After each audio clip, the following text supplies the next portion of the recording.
ওমর রাদিয়াল্লাহু আনহু প্রত্যেক নামাজের পরে দোয়া করতেন, হে আল্লাহ, আমাকে আপনার রাস্তায় শহীদি মরণ দিয়েন আর আপনার নবীর শহরে আমার কবর দিয়েন।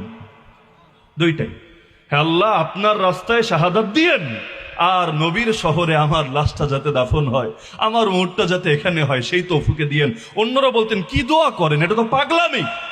মদিনা হলো ইসলামী রাষ্ট্রের রাজধানী, আরবিতে বলে দারুল খিলাফা।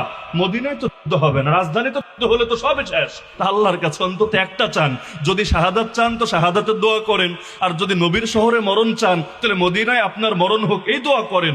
সব একসঙ্গে কেন খেতে চান? এটা তো পসিবলই না। তিনি বলতেন, আমার আল্লাহর কাছে কোনো কিছুই ইম্পসিবল না। আল্লাহ ঠিকই কবুল করেছেন, সেই মদিনায় তার শাহাদাত হয়েছে।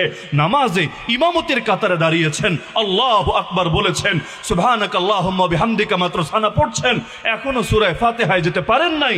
এক আগুন পূজারী মুশরিক মসজিদে ঢুকে একের পর এক ছুরিকাঘাত শুরু করে দিল তার গায়ে। সর্বশেষ ছুরিটা ঢুকিয়ে দিল তার তল পেটে, নাভির নিচে, এমন ভাবে ঢুকিয়ে দিল, সেখানেই আল্লাহর বান্দা সেই যে অজ্ঞান হয়ে লুটিয়ে পড়লেন। 3 দিন পরে শহীদ হয়ে আল্লাহ রাসূলের পাশে চিরতরে শায়িত হলেন। এখন যেই যায় মদিনায় নবীকে সালাম জানায়, আল্লাহ রাসূলের পাশে শুয়ে থাকা আবু বকর এবং ওমর রাদিয়াল্লাহু আনহুমাকেও সালাম জানায়। তাহলে আল্লাহ ঠিকই কবুল করেছেন। এমন মধু পেয়েছিলেন, এমনকি নারী পর্যন্ত কোলের বাচ্চা নিয়ে চলে এসেছে এই মজা আকর্ষণে। ইয়া রাসূলুল্লাহ, আমার বাচ্চাটাকেও নিয়ে যান না জিহাদের ময়দানে, এত বিশাল আর্মি রেডি করলেন, আমার বাচ্চাটাকে নেন না, একেও আপনার কাফেলায় শামিল করে নেন। আল্লাহ রাসূল বলছেন, আরে পাগল নাকি তুমি, এই দুধের বাচ্চা নিয়ে যুদ্ধে কি হবে? সেই নারী বলছে, ইয়া রাসূলুল্লাহ, সব জানি, সব বুঝি, কিন্তু কি করব বলেন? ঘরে পুরুষ যারা ছিল আগেই পাঠিয়ে দিয়েছি, একজনও ফিরে আসে নাই, তারা ময়দানে শহীদ হয়েছে। আর আমি তো নারী, আমি যদি অনুমতি চাই তাও তো আপনি আমাকে যাওয়ার অনুমতি দেবেন না। কিন্তু দিল তো মানে না, মন তো সয় না, যা ছিল সেই সম্বল নিয়ে হাজির হলাম আপনার কাছে।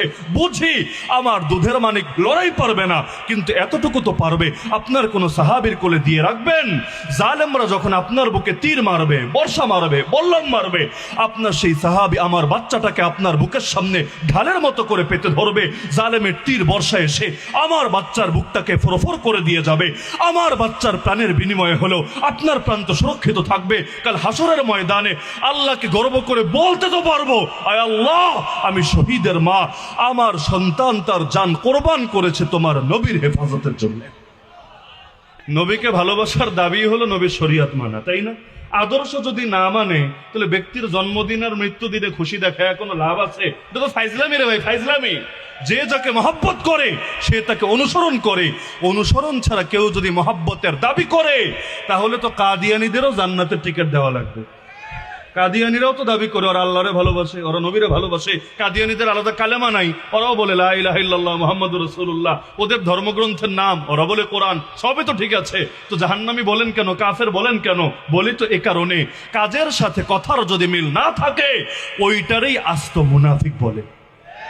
তাহলে জান দিয়েছেন কে? মাল দিয়েছেন কে? আবার কিনতে চান কে? আল্লাহ কিনতে চান, বেচতে রাজি আছেন তো?